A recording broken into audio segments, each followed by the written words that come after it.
Hey, what's up YouTube? What's up guys? It's been a really long time. Finally getting back into the ground with YouTube and everything.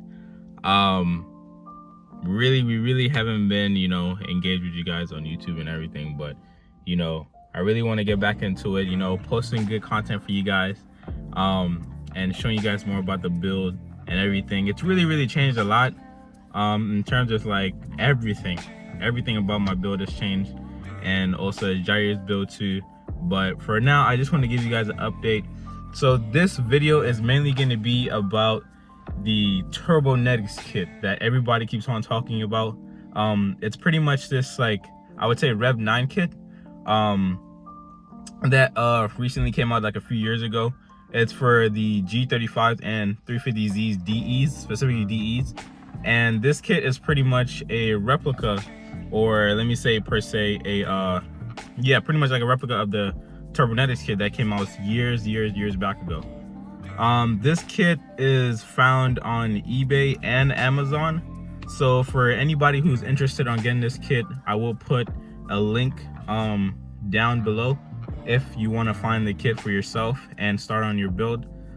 This kit, there are pros and cons with this kit, and I am well familiar with the kit to like where I know what to do, what not to do. This would be my second install of this kit. The first one was on Jair's car, which we did, and we dynoed it at RZG. We made some really good numbers for what the kit was with everything on the kit. We made some modifications to the kit too to help out with like the reliability and efficiency, and I can't say nothing less, man. For the money we spent for the kit and everything we did for the car, definitely want to go with that. I know there are other kits out there like the Soho kit. You have these rear mounted kits. You have the boosted performance kit. What else? You have the Grady kit, which is amazing. All these wonderful kits out there.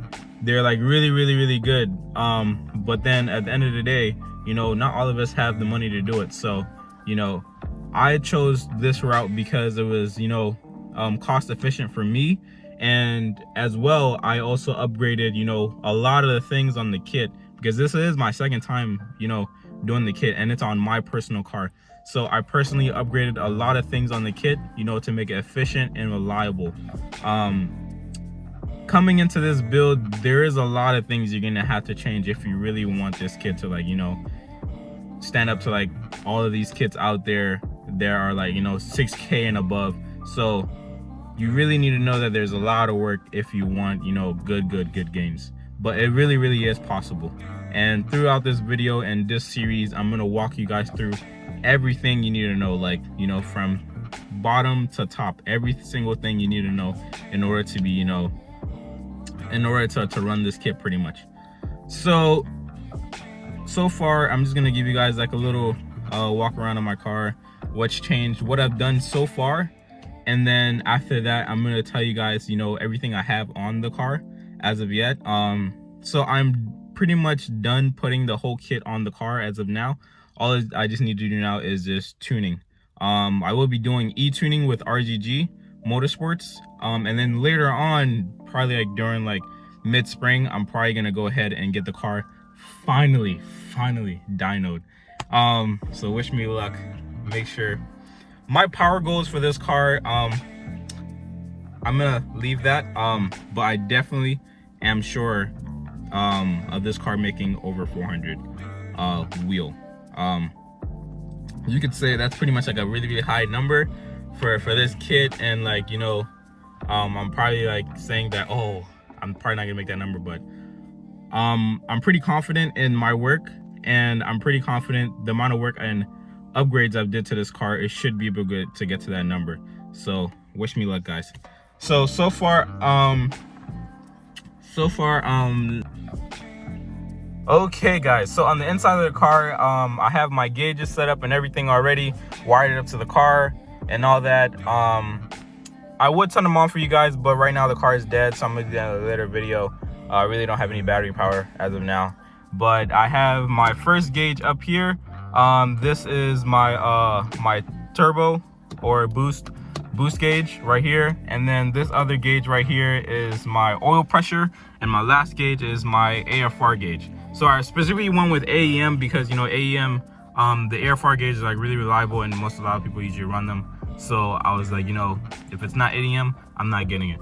And then for my turbo, for my boost gauge and my oil pressure gauge, these are from Pro Sport Performance. I'm not too sure, but yeah, they're from Pro Sport. If you guys want to check them out, they're a really good company. I like the way how they look. I'm going to show you guys later down how they look like. They look really cool. That's why I went ahead and got them. My car is also running 3P airlift performance, so I am on bags. Most people might say, oh, bags, why are you running bags when you're boosted? Guys, it's your build at the end of the day, okay? If you want to run bags, if you want to go static, it's your choice. You do whatever you want to your car. And I feel as though with the airlift setup, which I have, you know, I think this should be pretty good for the power number that I am going to be running, and the car should be fine on air. You know, most people might say, oh, you might pop a bag. It all depends on how you set up your bags and everything like that. So I'm pretty confident in airlift. I'm not sponsored by airlift in any way. If you guys think, no, I just really think, you know, airlift is such a really good product. I haven't had any problems with it over the past few, I would say. I've only had this for like a year now, so haven't really had any issues with it. It's really good, wonderful product. You guys should probably check them out. Okay, so guys, so first things first, massive intercooler. So my intercooler is from Treadstone Performance. This is their, I believe, if I'm not mistaken, 1235. So the 12 is the, I believe, the height, and then the 35 stands for the width of the thickness of the intercooler. I went with this intercooler because I heard a lot of good things about it. I've been hearing a lot about Treadstone. So, and I heard their intercoolers are really efficient. And one of the things that I thought, you know, needed upgrading in this kit was definitely the intercooler, because of the kit comes with like a really pretty small intercooler, and I was like, you know what, might as well just spend extra and upgrade it for a better one. So that's what I did. But even before I got this one, I had gotten a pretty sized decent intercooler, which was a little bit bigger than the stock one, the one that came with the kit. But then I decided, you know what, let me just go ahead and get a better intercooler, and this one looks pretty good, if I do say so myself. So this intercooler is a 3 inlet and outlet intercooler. It should be able to, this intercooler is rated for 1,000 horsepower, so I really think this is a really good bang for your buck. I believe this was 380 something. I'm not really sure, but I'm pretty sure it was around 380ish for what I got it for on Treadstone Performance. You guys can check them out. Really good company. Check them out. Really good. Thumbs up on their products. And then next over here I have my oil cooler. So the reason I went with the oil cooler on this build was because when you boost a car, your oil temps are going to be a lot hotter. So what you want to do is get a nice oil cooler to cool that oil down. And along with, you know, the turbo also, which also requires oil, you also need those temps to be, you know, cool. And I plan on running my car pretty hard on the dyno, so I definitely wanted to make sure I have an oil cooler. And the tune that Uprev you know has, they have anti-lag, and so, you know, anti-lag, constantly doing anti-lag, you know, heats up the oil, and you start to lose viscosity, I would say. So I definitely went with an oil cooler for that, you know, just to keep the oil a little bit cooler. And yeah, so the company I went with was GPlus. This intercooler is fairly cheap. It was like around 130-ish max, with shipping and everything. I think it's a pretty good intercooler. It's a 19-row intercooler. It comes with the AN lines and everything, the braided lines. I thought they were really good. They look really good quality to me. And then all you just need to do is, you know, figure out a way to unlock them on. They also come with the sandwich plate for the motor, as well as some little fittings here and there, which you could use to for the kit. I think it's a really good, you know, it looks really good quality. You have to test it out, but we'll see. So next, yeah, so going back to the turbo, this turbo is rated for 800 horsepower. It's a billet ball bearing turbo. I got it for around, let's say, roughly 700, with tax and everything included. You can find this turbo on I believe the company is called, what is it called? US Turbo Systems. Another company called Pulsar also sells, like, you know, these new generation brand turbos. There are 4-inch inlets, and then for this setup, it's a 3-inch exhaust housing back. What else did I upgrade on the kit? So if you guys can see here, I don't know if you can see very well, but this, I wrapped up my oil drain. So I went with like an AN 10-10 fitting to my oil drain. As you guys should know, and Jair also stated in the part 1 when he turboed his car, you do need an oil pan spacer right there in order for the drain. And I'm not really gonna go much into that, but if you guys need to watch that video, it's also I will also link a link down below if you need to go check out that video. It pretty much explains how to put the whole kit together, but pretty much this video is going to be explaining modifications that you can apply to make the kit more efficient and make more power. So what else do I have? So there you go. There is the AN lines for the oil cooler, and then I also modified, let me take this off. Oh yeah, I have an HKS blow off valve. I really like the way they sound. That's why I really pretty much ran with it. I also have a custom made downpipe. I didn't really like the downpipe for the kit.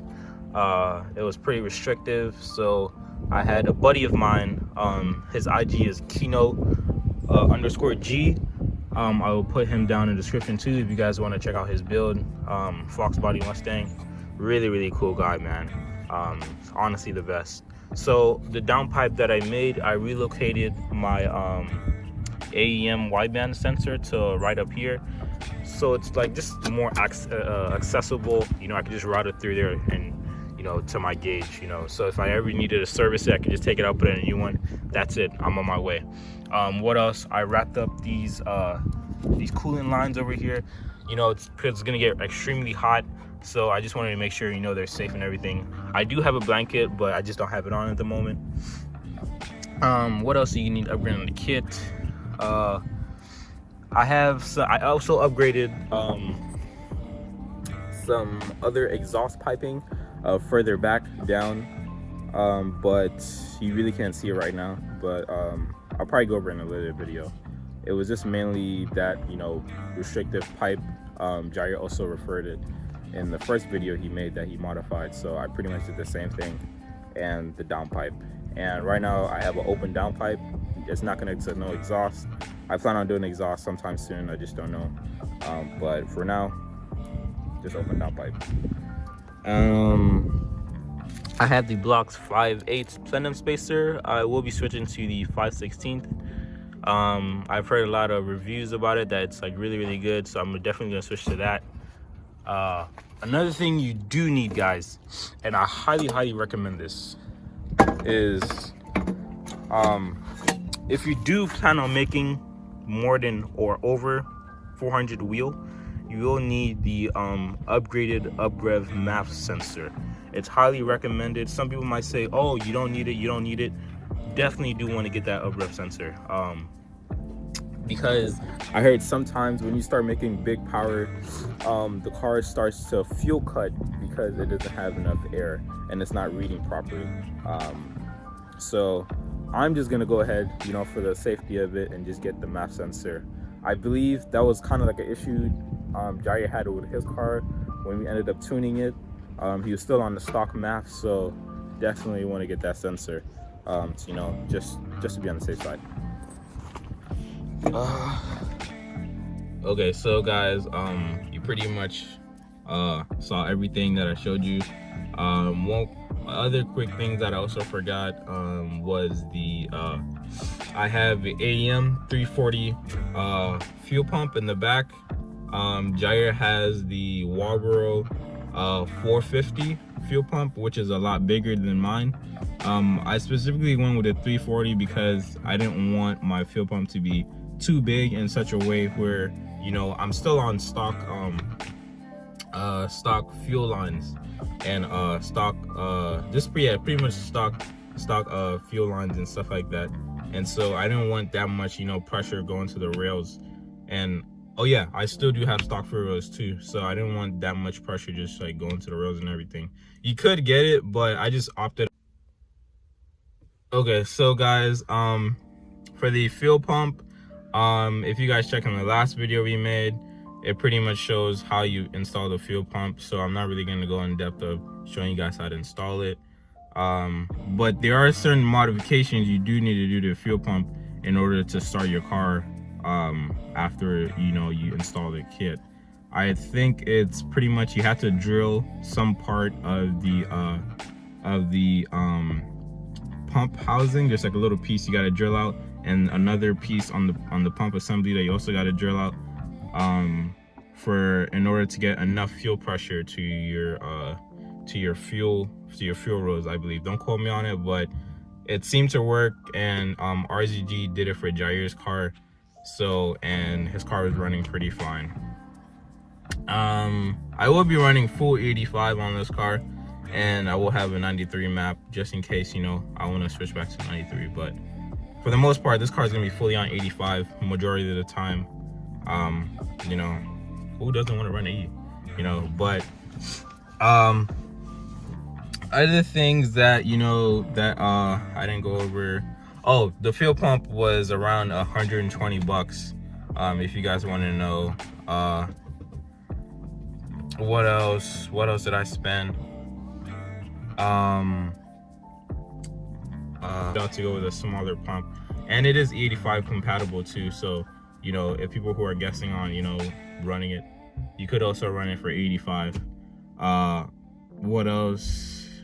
I also have the oh, so just quick reminder, and just a quick tip for you guys when doing this kit,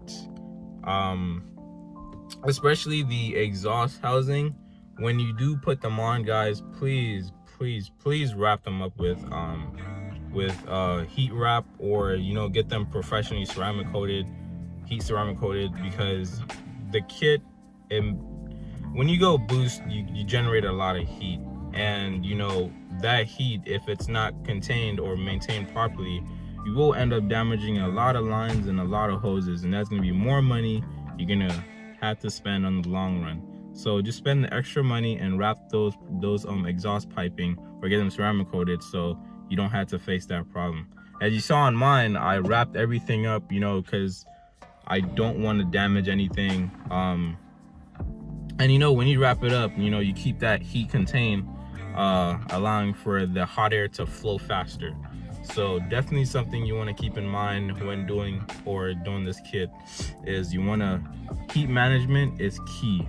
You do want to maintain your heat management. Get a nice turbo blanket, wrap up everything, make sure everything is good so you don't run into issues, you know, when it's like dyno day, you know, you burn stuff up or something like that. So you definitely want to make sure you get that done.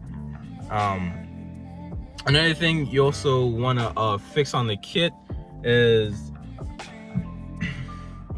the like you said in the last video, the Vbands for that come with the kit. They're really not that good at all. They're really not that good. They break really easily, so you definitely want to replace those. I went with with Vibrant Vbands and with Taycan Vbands, which are really good. Especially for my turbo that connects to the downpipe, I went with a Vibrant Vband because I really want that strength. I didn't cheap out on the Vbands. I wanted something that would last long and was really good, so I didn't cheap out on that. And then for the other Vbands, I went with Taycan Vbands. They're really good company too for Vbands, so definitely want to check them out. And what else did I get for the kit?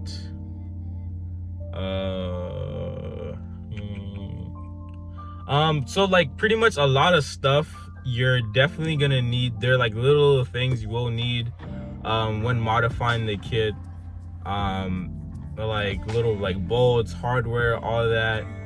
You will run into a lot of issues where you face where you might do this and then you run into another problem that you got to fix and all that, and so on and so forth. But definitely don't give up, man, because at the end of the day, you know, it's definitely gonna be worth it, guys. Really worth it. So just keep on pushing, you know, work hard, just try your best to get the car done, and then you can focus on getting it tuned. So for me, for right now, one of the issues that I'm facing with this kit right now that's stopping my car from, you know, from me, like from beginning of the tune and everything, is a couple of issues, which deals with my wastegate. I do have a Tile 38mm wastegate, same as Jair. I was gonna run a 44, but then I just decided to just run a 38. You know, you can't go wrong getting Tile. You really can't. So the problem with my wastegate is because I modified my downpipe and I have a custom-made downpipe, it kind of throws off the whole, you know, fitment of the kit now. So the location where my wastegate was supposed to go got shifted a bit. So now I had to make I had to mount the wastegate you know, in a different location.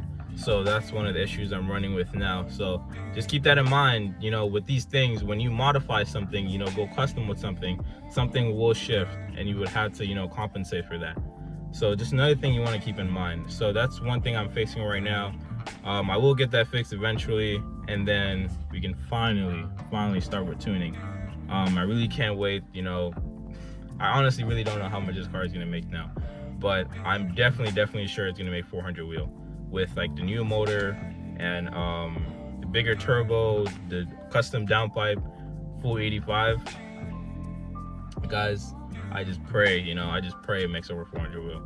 Like I'm honestly gonna be happy for, like, you know, whatever I get. But you know, the whole point was to try to push the limits of this kit as far as possible for you guys, because, like, you know, I definitely do want to share my, you know, experience with you guys too, so we can see more boosted G35s out there. And you know, not a lot of people have the money to spend on, you know, all these kits out there. So you might as well, you know, get this, you know, cheaper kit, which was, I think it was around 2,000 per se. You can find them on Facebook Market, you know, if somebody's selling it for like cheaper. but they go for around 2,000, max 2,500 on like eBay or Amazon. But you know, I'm really trying to push the limits of the kits for you guys. I want you guys to, you know, have fun, you know, on a budget. You know, who doesn't want to, you know, have fun on a budget?